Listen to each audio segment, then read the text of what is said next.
Hey, merci d'être avec nous aujourd'hui. Je m'appelle Cindy et puis on se réjouit juste que tu puisses entendre le message de cette semaine.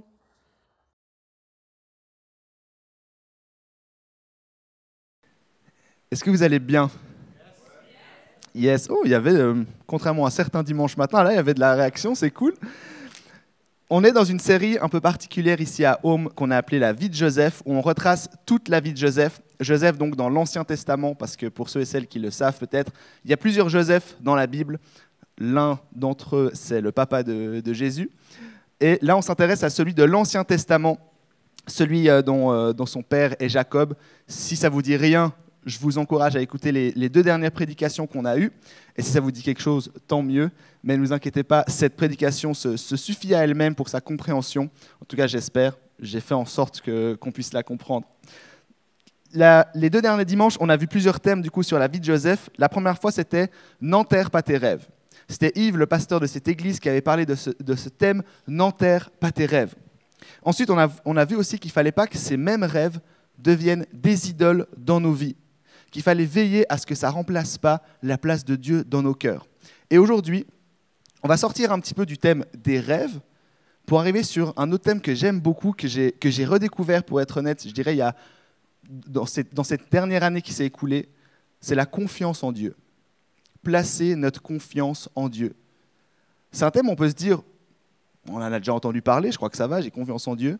Et en même temps, je pense que c'est bien de se remémorer de ce que c'est, de l'importance que c'est. Donc pour ceux et celles qui prennent des notes, cette prédication s'appelle « Une confiance qui te pousse à agir ». On va regarder comment la vie de Joseph peut nous encourager à avoir une confiance en Dieu, une foi en Dieu qui nous pousse à agir, qui nous pousse à faire des bonnes actions. Mais avant ça, j'ai envie de commencer par un petit moment de sondage.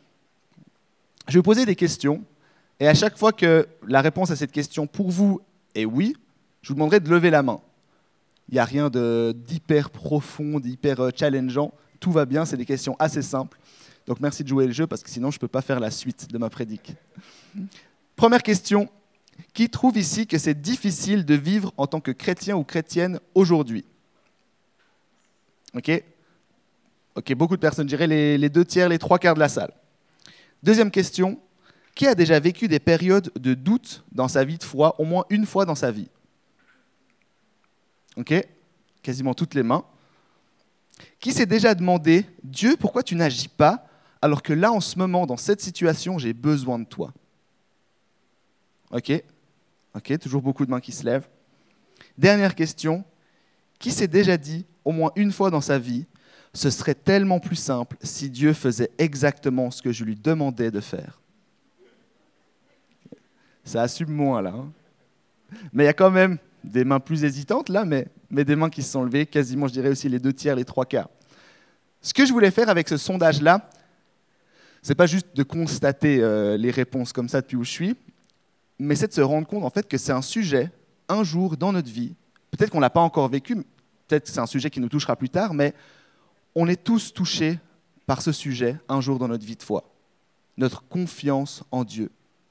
Notre foi en Dieu, à un moment donné, j'ai envie de dire que c'est normal, ça fait partie du package de la vie de chrétien.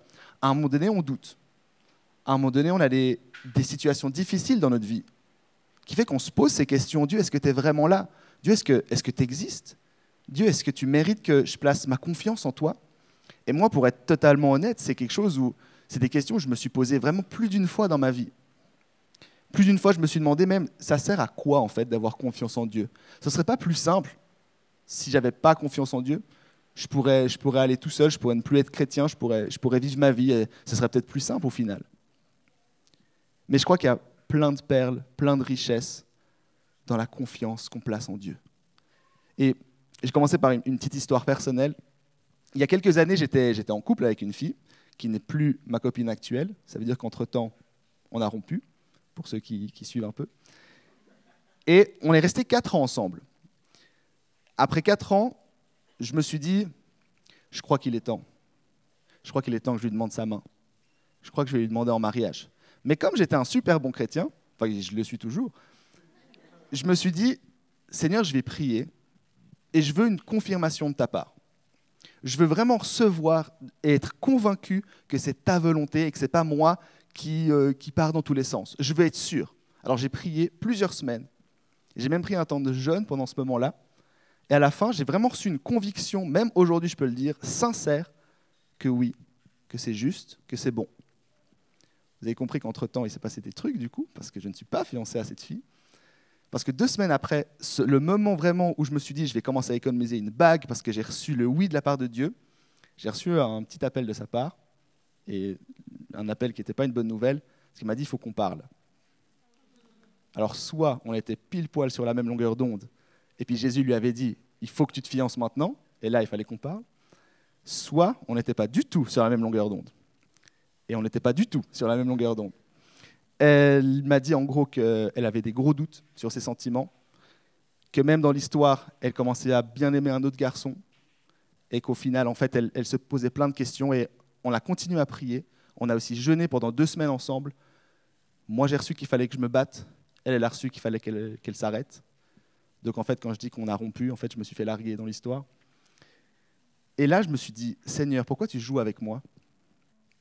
J'ai prié, j'ai jeûné, j'ai pris le temps, j'ai reçu un oui, et vraiment sincère. Et là encore aujourd'hui, je peux vous le dire, j'ai reçu un oui vraiment, enfin j'étais en tout cas convaincu que j'avais reçu un oui. J'étais Seigneur, mais pourquoi quand tu m'envoies un oui, à elle, tu lui enlèves ses sentiments ou tu t'empêches pas ça ? Pourquoi tu joues avec moi, Seigneur ? Et j'ai eu des énormes moments de doute pendant ce moment-là. Et quelques années après, je me tiens ici pour vous parler de la confiance en Dieu. Parce que je crois que malgré nos circonstances, malgré nos situations, malgré nos défis, malgré notre souffrance, on doit avoir confiance en Dieu. Même si on ne comprend pas toutes les situations, même si c'est mystérieux, même si par moments on est en désaccord avec Dieu, je crois qu'on doit se pousser, s'encourager à toujours plus avoir confiance en Dieu. Alors aujourd'hui, je vais vous demander de faire un petit exercice mental. Je vais vraiment parler de la confiance en Dieu et je ne vais pas essayer de définir la souffrance, les moments difficiles dans notre vie et dire que, je ne sais pas, enfin d'essayer d'interpréter ou d'expliquer la souffrance pour dire même dans les temps de souffrance, il faut avoir confiance en Dieu. Je vais vraiment me focaliser sur la confiance en Dieu. Donc l'exercice que je vous demande de faire, c'est de prendre du recul peut-être à votre situation de vie personnelle, parce que je ne vous connais pas tous et toutes ici. Donc peut-être il y a des personnes qui passent un moment hyper dur dans votre vie. Et je suis le premier désolé, je suis le premier à vous encourager à prier avec d'autres personnes. Mais ce que je veux dire, c'est que ne vous focalisez pas sur la souffrance le temps de cette matinée. Focalisez-vous sur apprendre à avoir plus confiance en Dieu. C'est le petit exercice que je vous demande de faire. Donc on va voir du coup la confiance que Joseph avait envers Dieu. En lisant un passage dans la Bible, c'est dans Genèse 40, les versets 1 à 23, et on va lire ensuite le premier verset du chapitre suivant qui suit en fait l'histoire. Mais avant de lire ce passage, je vais quand même faire un petit coup de rappel sur qui est Joseph et qu'est-ce qu'il a vécu jusque-là. Donc Joseph, il avait des frères qui l'ont vendu, parce que c'est normal à l'époque. Ils l'ont vendu. Et là, en fait, il a été esclave pendant un moment donné, puis en fait, dans sa position d'esclave, il a réussi à gagner la confiance de son maître qui s'appelle Potiphar. Et il était vraiment un très bon serviteur. Il a gagné des responsabilités, il a réussi à se relever un peu. Et la femme de Potiphar l'a accusé de vouloir coucher, a accusé Joseph de vouloir coucher avec elle, alors qu'en réalité, c'était l'inverse, c'était elle qui voulait coucher avec Joseph. Et à cause de ça, à cause de ce mensonge, il se retrouve en prison. Et donc là, il est en prison, et on va voir ce qui se passe un petit peu dans cette prison. Donc Genèse 40, les versets 1 à 23, et le verset suivant. Après cela, le responsable des boissons et le boulanger du roi d'Égypte commirent une faute envers leur seigneur, le roi d'Égypte. Le pharaon fut irrité contre ces 2 officiers, le grand responsable des boissons et le chef des boulangers. Il les fit mettre dans la maison du chef des gardes, dans la prison, à l'endroit où Joseph était enfermé. Le chef des gardes les confia à Joseph, qui fit le service auprès d'eux. Ils passèrent un certain temps en prison. Une même nuit, le responsable des boissons et le boulanger du roi d'Égypte, qui étaient enfermés dans la prison, furent tous les 2 un rêve, chacun le sien avec son explication propre. Joseph vint le matin vers eux et vit qu'ils étaient tristes. Alors il demanda aux officiers du Pharaon qui étaient avec lui dans la prison de son maître, « Pourquoi avez-vous mauvaise mine aujourd'hui » Ils lui répondirent, « Nous avons fait un rêve et il n'y a personne pour l'expliquer. » Joseph leur dit, « N'est-ce pas à Dieu qu'appartiennent les explications? Racontez-moi donc votre rêve. » Le grand responsable des boissons raconta son rêve à Joseph. Il lui dit, « Dans mon rêve, il y avait un cep de vigne devant moi. Le cep portait 3 sarments. Quand il a bourgeonné, sa fleur s'est développée et ses grappes ont donné des raisins mûrs. La coupe du pharaon était dans ma main. J'ai pris les raisins, je les ai pressés dans la coupe du pharaon et j'ai mis la coupe dans la main du pharaon. » Joseph lui dit, « Voici l'explication. Les 3 sarments représentent 3 jours. Encore 3 jours et le pharaon t'élèvera bien haut et te rétablira dans tes fonctions. Tu mettras la coupe dans la main du pharaon, comme tu en avais l'habitude lorsque tu étais son responsable des boissons. Cependant, souviens-toi de moi quand tu seras heureux et fais preuve de bonté envers moi. Parle en ma faveur au pharaon et fais-moi sortir de cette maison. En effet, j'ai été arraché au pays des Hébreux et même ici, je n'ai rien fait qui mérite la prison. » Voyant que Joseph avait donné une explication favorable, le chef des boulangers dit, « Dans mon rêve, il y avait aussi 3 corbeilles de pain blanc sur ma tête. Dans la corbeille supérieure, il y avait des plats cuits au four de toutes sortes sur le pharaon, et les oiseaux les mangèrent dans la corbeille au-dessus de ma tête. » Joseph répondit, « Voici l'explication. Les 3 corbeilles représentent 3 jours. Encore 3 jours, et le pharaon t'élèvera bien trop haut pour toi. Il te fera pendre à un bois, et les oiseaux mangeront ton corps. » 3 jours plus tard, le jour de son anniversaire, le pharaon organisa un festin pour tous ses serviteurs et il éleva bien haut le grand responsable des boissons ainsi que le chef des boulangers au milieu de ses serviteurs. Il rétablit le grand responsable des boissons dans ses fonctions pour qu'il mette la coupe dans la main du pharaon, mais il fit pendre le chef des boulangers conformément à l'explication que Joseph leur avait donnée. Le grand responsable des boissons ne se souvint pas de Joseph, il l'oublia. Au bout de 2 ans, Pharaon eut un songe. Et on s'arrête là. Donc si on résume un petit peu ce passage qui est un petit peu long et conséquent, donc Joseph, il est en prison pour un crime qu'il n'a pas commis, mais il est en prison. Alors qu'il est en prison, il y a 2 autres gars, un boulanger, et là dans cette version, on dit le responsable des boissons. Il faut entendre ça comme le responsable des boissons alcoolisées. C'est pas le coca et le Fanta dont il s'occupait. Dans d'autres traductions, on dit aussi que c'est un sommelier. Et à partir de maintenant, pour éviter de dire responsable des boissons, je vais dire le sommelier du pharaon. Mais donc, il y a ces deux gaillards qui arrivent, le boulanger et le sommelier du roi, et ils font les 2 un rêve. Et Joseph, pour ceux qui ont suivi la série jusqu'à maintenant, vous savez qu'il a le don d'interpréter les rêves. Du coup, il se propose pour interpréter les rêves. Et il y a une bonne nouvelle et une mauvaise nouvelle. La bonne nouvelle pour le sommelier, il va vivre, il va retrouver ses fonctions. Et la mauvaise nouvelle pour le boulanger, c'est qu'il va mourir. Donc je vous laisse imaginer, vous mettre à la place du boulanger, quand tu apprends que dans 3 jours, tu vas mourir, le stress que tu dois avoir. Et en plus, il est en prison, il ne peut pas profiter de sa vie pleinement là. Et le pire dans cette histoire-là, c'est que tout ce que Joseph va dire, ça va s'accomplir. Parce qu'il a demandé à Dieu une explication. Donc on va donc voir ensemble ce matin comment ce passage peut nous encourager à avoir plus confiance en Dieu et à plus agir pour Dieu, poussé par notre confiance en lui. J'ai une question à vous poser. Joseph, comment, là dans cette prison, il peut encore avoir confiance en Dieu? Je ne vais pas demander à des gens de répondre. Moi, je pourrais, mais je ne vais pas le faire. Mais c'est une question qu'il faut quand même se poser lorsqu'on lit ce passage-là. On se souvient, Joseph, vendu par ses frères, il a été esclave. Il a vécu dans la dèche. Et quand il a enfin réussi à se relever, il est en prison pour un crime qu'il n'a pas commis. Et c'est hyper injuste. Comment en prison, dans ce moment-là, Joseph peut encore se tourner vers d'autres personnes et dire « Dieu a une explication ». Je pense qu'à sa place, on serait tous là en train de se dire « C'est pas juste. Dieu, tu m'as oublié. Dieu, t'es pas fidèle. Dieu, je ne peux pas avoir confiance en toi. » Mais Joseph, lui, il arrive. Il arrive à toujours avoir confiance en Dieu et c'est important de savoir pourquoi. Et pour ça, je vais poser une autre question. C'est qui Dieu pour vous? Cette question, elle est clé, les amis, pour ce passage et pour la confiance en Dieu. C'est qui Dieu pour vous de manière personnelle? Dans cette église, j'ai un rôle particulier qui est pasteur jeunesse. Et c'est une question que je pose beaucoup à mes jeunes qui me posent ce genre de questions. Et je leur pose cette question-là. C'est qui Dieu pour toi? Comment tu définis ta relation avec Dieu?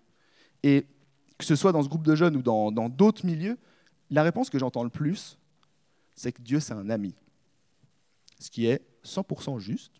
Dieu, c'est un ami, ce n'est pas un ennemi. Dieu, même des personnes me disent, c'est mon meilleur pote. C'est juste, mais si ta seule définition de qui est Dieu, c'est ton ami, alors ce n'est pas étonnant qu'on perde notre confiance en lui. Parce que Dieu, vous savez, ce n'est pas que notre ami. C'est notre ami 100%, ça c'est sûr. Mais ça ne peut pas être que ça. Ça ne peut pas être juste une relation amicale. Et je crois que c'est quelque chose que Joseph il a compris dans ce passage-là. Joseph, il arrive à avoir confiance en Dieu parce qu'il voit toujours Dieu comme Dieu. Il voit toujours Dieu comme le créateur de toutes choses. Il voit toujours Dieu comme celui avec qui il a fait une alliance avec Abraham il y a des années auparavant. Vous savez, dans la Bible, il y a beaucoup de ce qu'on appelle des attributs ou des noms qu'on donne à Dieu, des attributs, des adjectifs pour le qualifier. Il est créateur, il est souverain, il est seigneur, il est sauveur, il est roi des rois. Alors quand on prend tout ça ensemble, moi je le dis haut et fort, quand quelqu'un me dit « moi Dieu c'est mon pote et c'est tout », je lui dis « t'as faux sur toute la ligne ». Ça ne peut pas être bibliquement que ton pote. Moi pendant très longtemps je disais, quand on me posait cette question, Dieu c'est un père. J'ai toujours été rassuré par ce visage-là de Dieu, c'est un père. Et c'est vrai, mais on m'a aussi remis à ma place. Si Dieu ce n'est qu'un père pour toi, alors ça ne va pas. Parce que lorsqu'on regarde toute la Bible, on voit justement que c'est le roi des rois, que c'est le créateur de toutes choses, qu'il est divin contrairement à nous, que oui, c'est notre ami, mais c'est aussi envers lui qu'on doit être obéissant et obéissante. Et je crois sincèrement que Joseph, depuis le début de sa vie, il a compris ça, que Dieu, c'est Dieu avant tout. En théologie, donc littéralement la science de Dieu, on dit que Dieu, il est 3 fois omni. Ce n'est pas omnivore, mais c'est omniscient, ça veut dire qu'il sait toutes choses. Il est omniprésent, ça veut dire qu'il est partout. Et il est omnipotent, ça veut dire qu'il est capable de tout. Un autre synonyme, on pourrait dire, c'est qu'il est tout-puissant. Et en théologie, on focalise beaucoup Dieu sur ces 3 aspects-là. Parce qu'en fait, c'est 3 choses que pour nous, humainement, c'est inatteignable. On ne peut pas être partout. Alors après, il y a peut-être des rigolos qui vont dire, oui, avec Internet, on peut maintenant. Physiquement, on ne peut pas être partout. On ne peut pas tout savoir, c'est impossible. On n'est pas capable de tout, c'est impossible. Parce qu'on est humain. Et je crois que jusque-là, il n'y a pas de grande révélation. On est humain. Mais Dieu n'est pas humain. Dieu, il est Dieu. Seigneur, Sauveur. Et je crois que malheureusement, aujourd'hui, on a tendance à oublier ça. Que Dieu, oui, c'est un ami. Oui, on a une relation avec lui. Mais n'oublions pas de voir Dieu comme Dieu, créateur de toutes choses. On peut faire donc confiance en Dieu parce qu'il est Dieu, parce qu'il n'est pas limité par nos limites, parce qu'il sort de notre logique, parce qu'il n'est pas comme nous. Et en se disant que Dieu n'est pas comme nous, ça doit nous pousser, ça doit nous encourager à placer plus notre confiance en lui, parce qu'il nous a créés. Il y a un élément dans ce passage-là qui l'illustre bien, ce côté omniscient, omnipotent, omniprésent de Dieu. C'est un élément, je pense qu'on passe souvent à côté lorsqu'on lit ce texte. Je ne sais pas si vous le connaissiez avant, c'est un texte qui est, on va dire, assez connu sans être la célébrité des versets non plus, mais c'est un passage qui est connu. Et moi, j'ai découvert honnêtement quelque chose en préparant cette prédication sur ce passage-là, donc peut-être que ce sera que pour moi, mais s'il y a au moins une autre personne qui se dit « j'avais pas vu ça comme ça », ce sera une victoire pour moi. Dans ce passage, il y a, on va dire, 3 personnages principaux. Joseph, logique, c'est son histoire, le boulanger et le sommelier. Est-ce qu'il n'y a rien qui est étrange par rapport à ces personnages ? Joseph, le boulanger, le sommelier. Le boulanger qui s'occupe du pain. Le sommelier qui s'occupe du vin. Si ça ne vous dit rien jusqu'à là, je vous donne la réponse. Il y a une énorme référence dans ce passage de la Sainte Seine. Le pain dans la Sainte Seine, ça représente le corps du Christ, le corps qui est mort à la croix pour nous sauver. Le vin, ça représente le sang du Christ qui a coulé sur la croix pour laver nos péchés. Et la Sainte Seine, c'est le dernier repas que Jésus a pris avec ses disciples, où il a coupé le pain, il l'a donné à ses disciples, et il a pris une coupe de vin, et il l'a donné à ses disciples pour boire ensemble, pour se remémorer de qui il est. Et aujourd'hui, que ce soit à Home ou même dans le milieu chrétien au XXIe siècle, c'est quelque chose qu'on fait énormément, la Sainte Seine. C'est le moment où les gens passent dans les couloirs là, et on se prend un petit godet bon, c'est pas du vin, c'est du jus de raisin, et un petit morceau de pain, pour se remémorer symboliquement cette action de Dieu, cette action de Jésus. Mais c'est aussi extrêmement spirituel. Pour les curieux d'histoire de théologie, c'est un des sujets les plus débattus sur comment on devrait vivre la Sainte Seine aujourd'hui dans tous les chrétiens qui existent au monde, à peu près tous les types de chrétiens, catholiques, orthodoxes, évangéliques, protestants. C'est un des sujets où il y a le plus de débats, parce que c'est un sujet extrêmement important. Et dans ce passage-là, il y a une référence à la Sainte Seine. Sauf que ce passage-là, il se trouve dans l'Ancien Testament, et la Sainte Seine, c'est dans le Nouveau Testament, des années, des centaines d'années plus tard. Donc est-ce que Joseph se dit « Ah Seigneur, il y a le boulanger, il y a le sommelier, tu me fais une référence à la Sainte Seine, c'est trop beau ». Est-ce qu'il pense à ça? Bien sûr que non, parce que lui ne connaît pas. Mais en fait, par ces deux personnages qui sont là, nous, lecteurs et lectrices aujourd'hui, on peut comprendre que Dieu il avait déjà prévu le plan de rédemption pour l'humanité. On peut même aller plus loin dans ce passage-là. Dans le rêve, à chaque fois, il y a 3 jours. 3 jours, c'est le nombre de jours qui s'est passé entre le sacrifice de Jésus à la croix et sa résurrection. Les 2 fois, il y a 3 jours. Et on peut même aller plus loin. Le pain, qui représente le corps charnel de Jésus, qui devait mourir à la croix, qui devait mourir pour qu'il puisse ressusciter dans une nouvelle nature, on va dire ça comme ça. Il est parvenu pleinement homme quand il est ressuscité. Donc le pain et le sommelier dans l'histoire, c'est celui qui va mourir, pas le sommelier, pardon, le boulanger, c'est celui qui va mourir, représente le corps qui doit mourir. Par contre, le sang, le sommelier, celui qui représente le sang, le vin, lui, il va vivre. Parce que le sang coulé de Jésus, il donne la vie. Il nous donne la vie. Il y a des références comme ça à peu près partout dans l'Ancien Testament. C'est une de mes plus grandes frustrations, c'est que je ne lis pas assez l'Ancien Testament. Je vous encourage à lire. Parce que pour Joseph, peut-être ça ne change pas grand-chose, parce que lui, il avait déjà compris que Dieu il était créateur de toutes choses, qu'il avait préparé un plan divin. Nous, je crois qu'on l'oublie de temps en temps. Lorsqu'on voit des passages comme ça, où on se dit, purée, Dieu, il avait déjà prévu la Sainte Seine. Il avait déjà prévu que Jésus il allait mourir à la croix. Il avait déjà prévu que le sang allait couler. Il avait déjà prévu que la chair devait mourir. Ça doit nous pousser à avoir plus confiance en Dieu. Ça doit nous encourager à avoir plus foi en Dieu. Parce que lui, il a cette grande image. Dans Matthieu 5, au verset 17, donc dans le Nouveau Testament, c'est Jésus qui parle. Il dit cela. « Ne croyez pas que je sois venu pour abolir la loi ou les prophètes. Je suis venu non pour abolir, mais pour accomplir. » Il est venu pour accomplir ce qui a été dit des années avant, le sacrifice, cette Sainte Seine.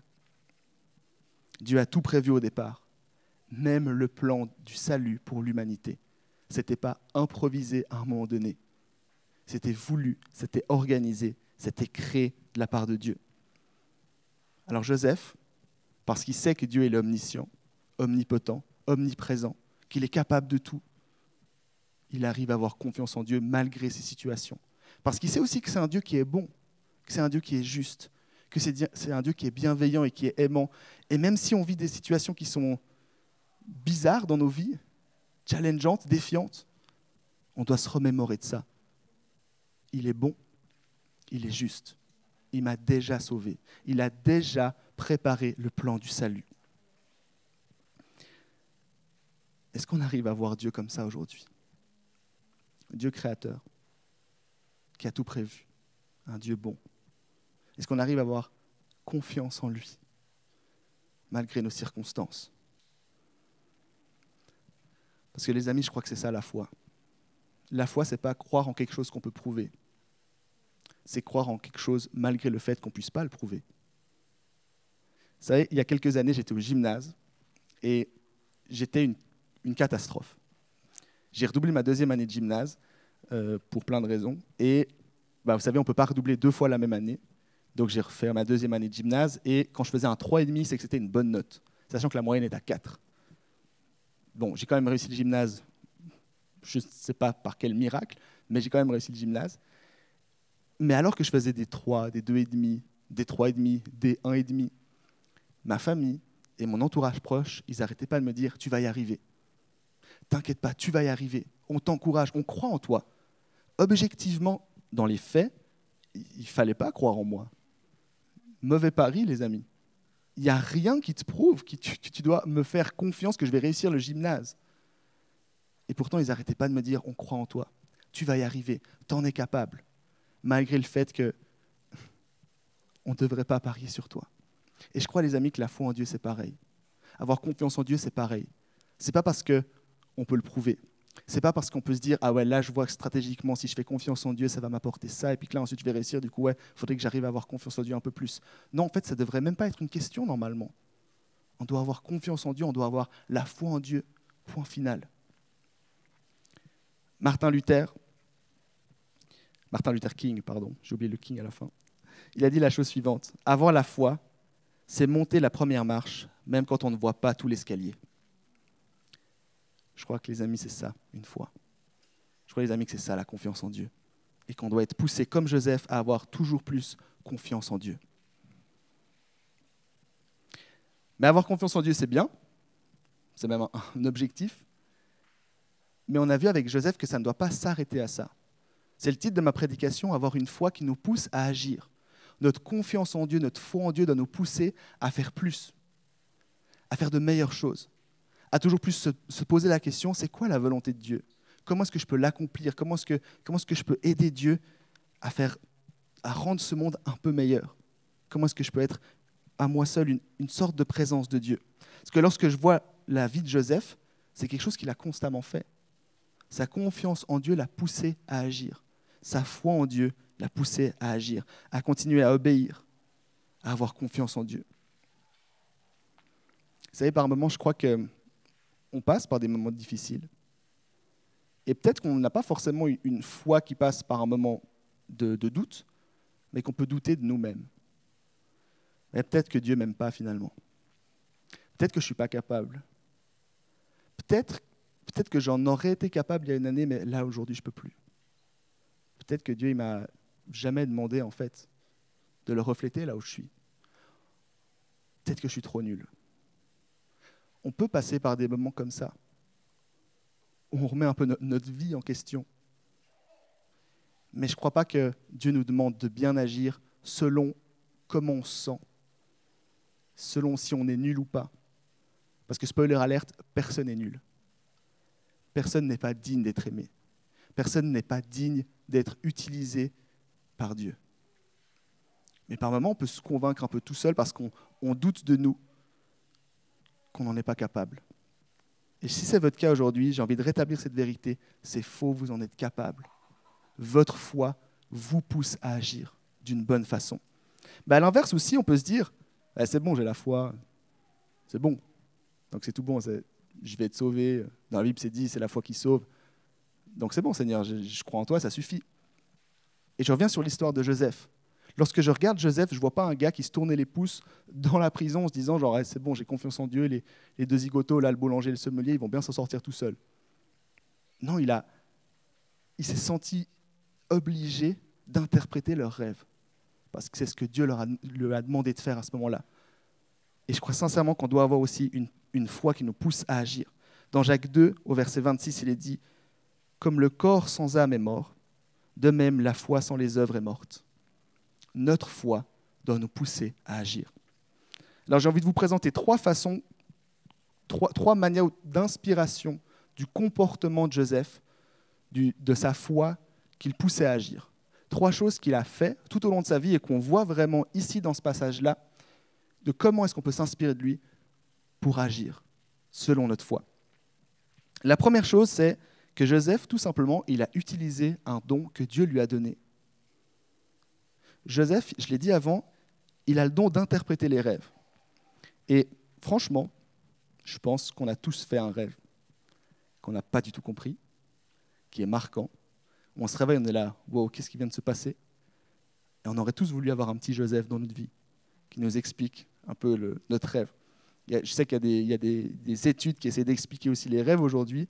Joseph, il avait le don de Dieu pour interpréter les rêves. J'aurais bien voulu être Joseph ou avoir un pote comme Joseph à l'époque. Mais ce qui est étrange, ou ce qui est inspirant avec Joseph, c'est qu'il a utilisé ce don, non pas pour lui, par curiosité, pour essayer de comprendre juste ses rêves, mais pour rendre gloire à Dieu. Il a mis le don que Dieu lui a donné à son service. Et je crois vraiment que dans cette salle, on est tous et toutes remplis de dons. On a tous des dons de la part de Dieu. Lorsque je regarde la Bible, je vois beaucoup de passages qui parlent de ça. Qu'on a des dons, des qualités, que Dieu nous a donné telle et telle chose pour le mettre à son service, pour le mettre au service des autres. Quand je vous regarde, là, je vois des gens remplis de dons. Mais de temps en temps, on peut oublier ça aussi. On peut oublier que notre confiance en Dieu nous pousse à utiliser les dons qu'il nous a donnés. Parce que notre confiance, sans la confiance en Dieu, on n'a même plus confiance, en fait, dans le fait qu'on a des dons. Il y a vraiment beaucoup de passages qui parlent de dons. Dans 1 Corinthiens 12, le verset 4 à 10, il est dit la chose suivante. Il y a diversité de dons, mais le même esprit. Diversité de services, mais le même Seigneur. Diversité d'actes, mais le même Dieu qui accomplit tout en tous. Or, à chacun, la manifestation de l'Esprit est donnée pour le bien de tous. En effet, à l'un est donné par l'Esprit une parole de sagesse, à un autre une parole de connaissance selon le même Esprit, à un autre la foi par le même Esprit, à un autre des dons de guérison par le même Esprit, à un autre la possibilité de faire des miracles, à un autre la prophétie, à un autre le discernement des esprits, à un autre diverses langues, à un autre l'interprétation des langues. Et un autre passage encore qui parle de dons, que tout le monde a des dons. Dans Galates 5, 22, « Mais le fruit de l'esprit, c'est l'amour, la joie, la paix, la patience, la bonté, la bénignité, la fidélité. » Ça, c'est les dons, je vais appeler ça comme ça, entre guillemets, spirituels. Où franchement, de temps en temps, quand je lisais ça, moi j'étais là, purée, c'est tellement bien pour les autres, mais moi, j'en suis pas capable. Mais c'est trop bien qu'il y ait des gens qui aient ça, mais c'est pas pour moi. Parce que j'avais l'impression que c'était un peu trop élevé. Mais dans ces passages-là, c'est dit que c'est pour tout le monde. Alors, pas forcément tout le monde va appliquer tous ces dons, mais un ou deux de ces dons, c'est possible pour tout le monde. C'est possible pour celui qui croit en Dieu. Et Joseph, il a utilisé le don que Dieu lui a confié pour sa gloire. Est-ce que nous, on arrive à utiliser nos dons? Il y a aussi des dons, on va dire, qu'on pourrait qualifier de plus humains, qui sont tout aussi importants. Par exemple, moi, j'aimerais bien pouvoir faire de la guitare comme Believe. Et quand je regarde Believe, je vois un gars qui a mis son don à disposition pour permettre à une église d'adorer Dieu, pour rendre gloire à Dieu. J'aimerais trop aussi un jour être capable de prêcher comme notre pasteur Yves. Parce que je crois sincèrement qu'il a un don dans la prédication, qu'il est vraiment très bon dans ce domaine, et qu'il rend gloire à Dieu à travers ça. J'aimerais trop pouvoir être aussi accueillant qu'une Cindy, qui est responsable de l'accueil. Que les gens puissent se sentir tellement aimés juste parce que je leur dis bonjour. J'aimerais trop être aussi doué que Dominique à la technique. Parce que grâce à ça, ça nous permet, nous aussi, de vivre un temps dans la présence de Dieu. Parce qu'il déballe le tapis rouge pour que nous, on puisse rendre gloire à Dieu. J'aimerais trop coordonner comme Christine, comme Sophie, qui s'occupe de la coordination ici. Est-ce que ça, c'est à négliger? Est-ce que ça, ce n'est pas des dons qui rendent gloire à Dieu? Des dons qu'on a reçus de la part de Dieu et qu'on devrait mettre à disposition de Dieu. Et là, j'ai cité juste les dons des gens que je connais dans cette salle. Enfin, je connais d'autres personnes. Mais quelques exemples. Mais je suis convaincu que vous en avez. Convaincu, même quand vous passez par des moments de doute, vous avez un don. Et que Dieu ne va pas vous donner un don selon si vous êtes capable ou pas, selon si vous êtes digne ou pas, mais selon votre confiance que vous placez en lui. Je vous ai parlé avant de ma rupture, de mon largage par mon ex. À ce moment-là, j'étais déjà responsable de groupe de jeunes, ce n'était pas ici. À ce moment-là, j'ai remis toute ma vie en question. En fait, est-ce que je mérite d'être aimé? Est-ce que je mérite d'être responsable de groupe de jeunes? Comment c'est possible alors que je suis détruit? J'étais déjà étudiant en théologie et je me posais la question, est-ce que c'est juste que je me forme comme pasteur? Est-ce que je suis capable? Est-ce que je suis digne? Résultat, je crois que oui. Et je crois que c'est oui pour tout le monde. Pour toutes les personnes qui passent par des moments difficiles, oui, vous êtes capables. Alors ça, c'était mon premier point. On a tous reçu des dons de la part de Dieu. Mais qu'est-ce qu'on va en faire? La deuxième inspiration qu'on peut avoir par rapport à la vie de Joseph, c'est que Joseph, il a agi pour les autres. Il a agi pour les autres. Il est en prison. Il aurait pu prendre un temps d'intercession pour dire « Seigneur, fais je sais pas, fais tomber les murs, comme ça je peux sortir » ou « Seigneur, fais en sorte que je puisse sortir d'ici ». Mais en fait, au moment où il y a deux personnes qui sont rentrées, première chose qu'il dit, c'est « Vous avez mauvaise mine aujourd'hui. Qu'est-ce qui se passe? Vous avez fait des rêves. Est-ce que je peux demander à Dieu de les interpréter pour vous ?» Il a agi pour les autres, il a utilisé son don pour les autres aussi. Et je crois que c'est un élément hyper important de la vie d'un chrétien ou d'une chrétienne qui a foi en Dieu. Est-ce qu'on agit pour les autres? Est-ce qu'on est à l'œuvre pour les autres? Ça ne veut pas dire qu'il ne faut pas penser à soi.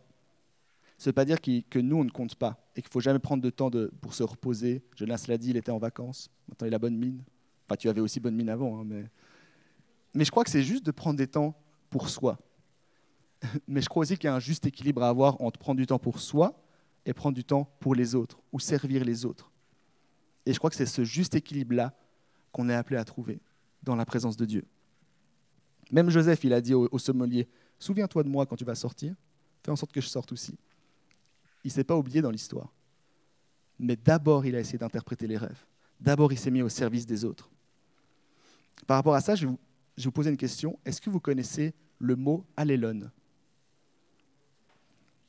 Ouais, bon, jeunesse, oui. C'est un mot grec du Nouveau Testament. Donc, allélon, c'est un mot qui veut dire les uns les autres. On le retrouve une bonne centaine de fois dans le Nouveau Testament. On ne le trouve pas dans l'Ancien Testament parce que l'Ancien Testament a été écrit en hébreu et en araméen. Il n'y avait pas de grec du coup. Mais le Nouveau Testament a été rédigé en grec et là on trouve une centaine de fois ce terme allélon. Par exemple, soyez serviteurs les uns des autres ou exercez l'hospitalité les uns envers les autres. Aimez-vous les uns les autres. Accueillez-vous les uns les autres. Saluez-vous les uns les autres. Ça, c'est dans la Bible, les uns les autres. Malheureusement, je crois que ce terme « allélon », on le prend d'une autre façon. Je vais vous lire un peu, selon moi, comment on le prend aujourd'hui. Je vais relire exactement les mêmes versets avec ma petite interprétation. « Soyez serviteurs avec vos amis. Exercez l'hospitalité envers vos amis. Aimez-vous entre amis. Accueillez-vous entre amis. Saluez-vous entre amis. » Entre amis. Je crois que malheureusement, on prend allélon comme, non pas comme les uns les autres, mais juste entre amis, entre gens qui s'aiment, entre gens qui se connaissent. Allélon, ça va bien au-delà de ça.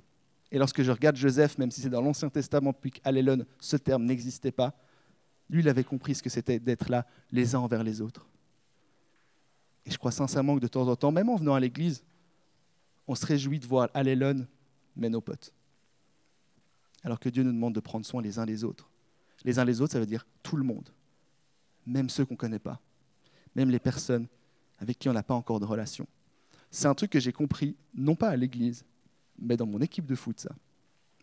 J'étais dans une équipe qui est à Morges, qui s'appelle Foot Région Morges, et les aléas de la vie ont fait que j'ai changé d'équipe et je suis arrivé à Gland, au FC Gland. J'arrive et je crois après 2 semaines, je m'étais bien intégré, mais je n'avais pas encore de potes. Après 2 semaines, c'est compliqué. Et j'avais eu mon premier match de foot. Et il est possible qu'en ce temps-là, j'étais un tout petit peu bagarreur. C'est possible. C'était totalement le cas. Et du coup, il y a un défenseur qui me tacle, je suis tombé, je me suis fait mal, et du coup, je me lève et j'étais prêt à défoncer le gars. Et lui aussi était prêt à me défoncer. Et à ce moment-là, les membres de mon équipe de foot, qui ne me connaissaient pas, même pour certains, je pense que dans leur tête, je devais m'appeler Gabriel et pas Raphaël, et ils m'ont tous défendu. Ils sont tous mis avec moi. Et à ce moment-là, je n'étais pas forcément hyper chrétien, mais je pense maintenant avec du recul, je me dis, ça c'est allélon, les uns les autres. Même des gens qui ne me connaissent pas parce que je fais partie de leur équipe, ils me défendent. Est-ce qu'on vit ça à l'église? Pas de se bagarrer, hein. Mais de se défendre les uns les autres, se soutenir les uns les autres, même envers les personnes qu'on ne connaît pas trop. Est-ce qu'on prend le temps de juste saluer quelqu'un qu'on ne connaît pas? Et j'ai envie de vous donner une mission à vous qui êtes là ce matin. Avant que vous partiez, dites bonjour, comment tu vas, qu'est-ce que tu fais dans la vie à quelqu'un que vous ne connaissez pas du tout dans cette église-là. Vous avez même une excuse de vous dire, ouais, c'est l'orateur du jour qui a demandé de le faire. Mais faites-le. Parce que quand je regarde la Bible, quand je regarde Joseph, c'est quelque chose qu'il faisait, de prendre soin des gens qui l'entourent, pas prendre soin de ses amis ou de son entourage proche. Est-ce qu'on arrive à vivre comme Joseph, qui prenait soin les uns les autres au sein de notre propre Église? C'était mon deuxième point. Et mon troisième point, c'est que Joseph, il a été patient. Il a été très patient tout au long de sa vie. Et on est dans une société, malheureusement, qui va aller très rapidement. Et je crois qu'on prend Dieu un peu comme notre téléphone de temps en temps. Je crois qu'on a tous vécu cette situation, on a notre téléphone, on veut aller sur une page Internet, et ça prend 20 bonnes secondes à se charger. Je dis ça alors que je pense être la personne la plus impatiente ici. Et on rage, on dit purée, mais c'est quoi ce Natel? Il est foutu, il est nul, il ne sert à rien. Purée, en plus, je l'ai acheté il y a 6 mois, j'étais sûr que j'aurais dû changer de téléphone entre-temps. Et je crois qu'on prend Dieu un peu comme ça aussi. Purée, Dieu, tu prends tellement de temps là. Et je t'ai demandé quelque chose hier. Pourquoi j'ai toujours rien? Je crois qu'on est un petit peu comme ça. Et même, Seigneur, ça fait 1 année que je prie, que je te demande quelque chose. Pourquoi ça ne se réalise pas? 1 année, c'est rien. Je crois qu'on doit se redire ça. 1 année, c'est rien. 2 ans, c'est pas grand-chose. 3 ans, c'est pas grand-chose. Encore plus par rapport à Dieu, qui est un Dieu d'éternité. 2-3 ans, c'est rien. Et lorsqu'on regarde la vie de Joseph, moi, je vois un gars qui était patient. Je vois un gars qui avait confiance en Dieu. Et je vois un gars qui était d'accord d'attendre sur Dieu, parce qu'il avait confiance en Dieu, parce qu'il savait que Dieu était intemporel et que son plan est juste et bon. L'histoire de Joseph, entre le moment, alors qu'on ne l'a pas vu dans ce passage, mais le moment où il a reçu ses premières visions et le moment où ça va s'accomplir, il y a eu, je ne sais plus exactement, mais c'est entre 20 à 25 ans. Ça a pris un peu de temps. Est-ce qu'on est capable d'attendre 25 ans? C'est-à-dire que là, si aujourd'hui je reçois une vision, c'est à mes 50 ans que ça s'accomplit. Est-ce que je suis prêt à attendre ça?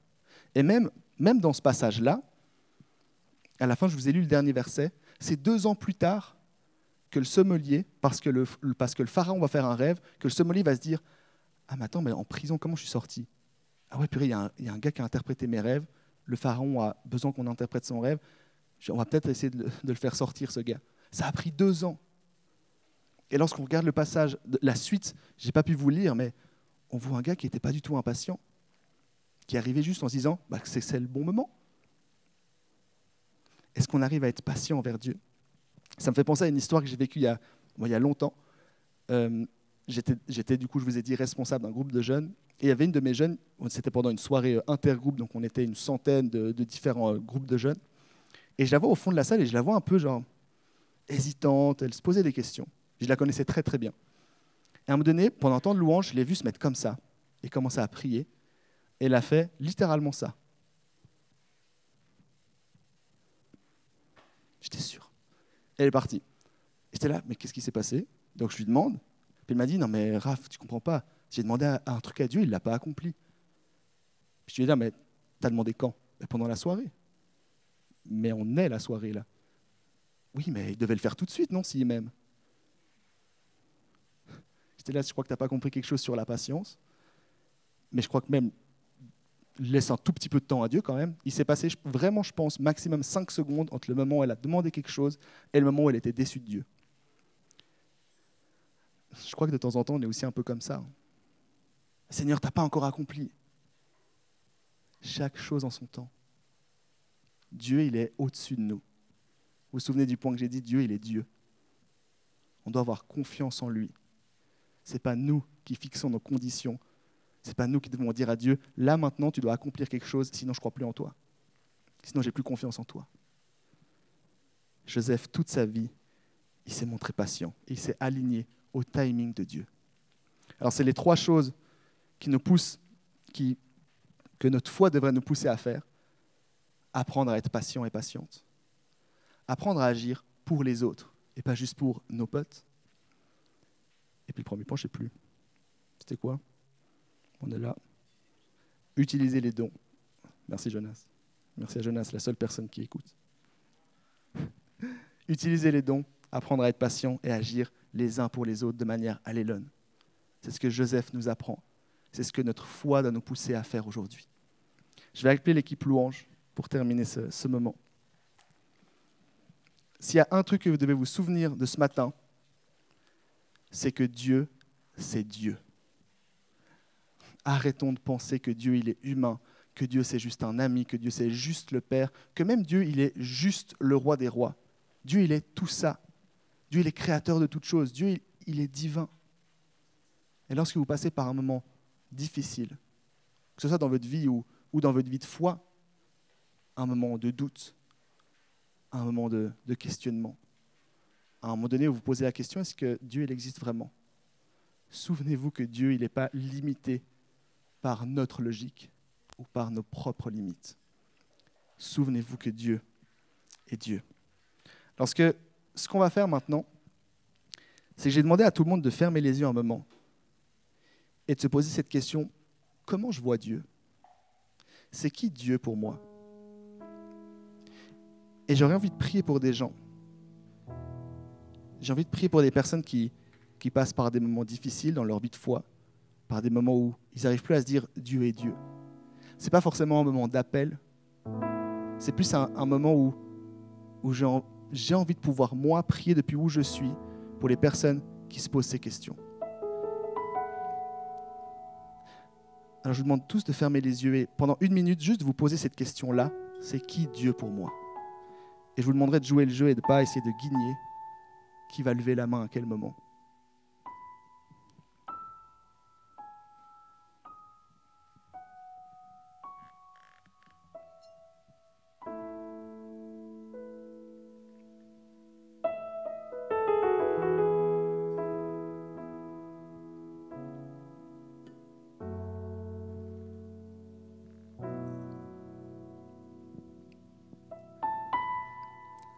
Les premières personnes pour qui j'ai envie de prier, c'est toutes les personnes qui là en ce moment n'ont plus confiance en Dieu, qui passent par un moment de challenge dans leur vie de foi. Alors toujours en ayant les yeux fermés, si c'est ton cas, je te demanderai de lever la main, qu'on puisse prier pour toi.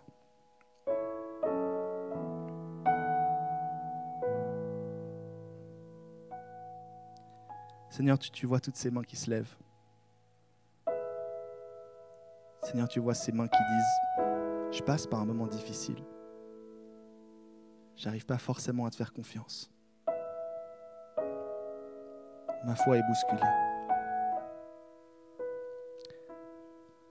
Je te prie de bénir ces personnes. Je te prie d'accompagner ces personnes. Je te prie de montrer à quel point tu es un Dieu aimant et bienveillant, juste à ces personnes.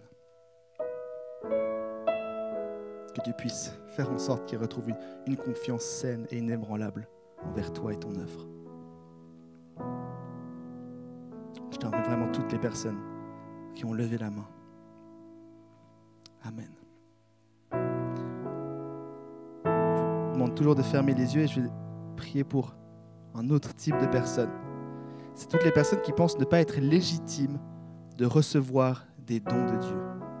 Toutes les personnes qui se disent « Moi, je suis un oublié ou une oubliée. Moi, je ne suis pas digne. Je ne suis pas capable. Je ne suis pas légitime d'être utilisé de Dieu ou de recevoir des dons de Dieu. » Alors, pour toutes les personnes qui traversent un moment comme ça, je vous demanderai aussi de lever la main, qu'on puisse prier pour vous.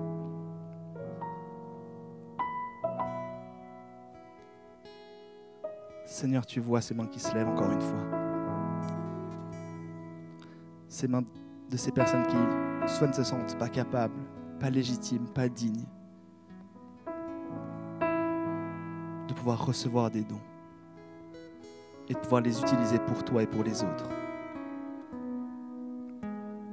Je te prie de les bénir, Seigneur. Je te prie de leur faire comprendre, saisir à quel point ils sont aimés, elles sont aimées, et à quel point il y a des dons dans leur vie. Il y a des qualités dans leur vie. à quel point ses qualités, ses dons sont immensément grands. Que tu puisses vraiment révéler tous leurs dons à ces personnes. Dans le nom de Jésus. Amen. Et le dernier sujet, et là vous pouvez ouvrir les yeux, et je vous demanderai de vous lever si vous êtes d'accord. Parce que j'ai envie qu'en tant qu'Église, on puisse prier pour être un lieu allélone, un lieu pour les uns les autres. Que chaque personne qui rentre ici puisse se dire « Ah, je me suis senti accueilli, je me suis senti aimé, je me suis senti servi aujourd'hui. » Alors on va faire un truc un peu spécial, je ne sais pas si on a déjà fait ça à Home, mais ce n'est pas forcément moi qui vais prier, moi je vais conclure le temps de prière. Et s'il y a des personnes dans la salle parmi vous qui disent « J'ai envie de prier pour ce sujet », vous pouvez le prier à haute voix. Parce que je crois qu'ici c'est une famille. Et je crois qu'ici on ne doit pas avoir peur de prier lorsqu'on veut que notre Église grandisse en termes de maturité spirituelle. Alors je vais laisser quelques instants, et pour toutes les personnes qui ont envie de prier, sentez-vous libres.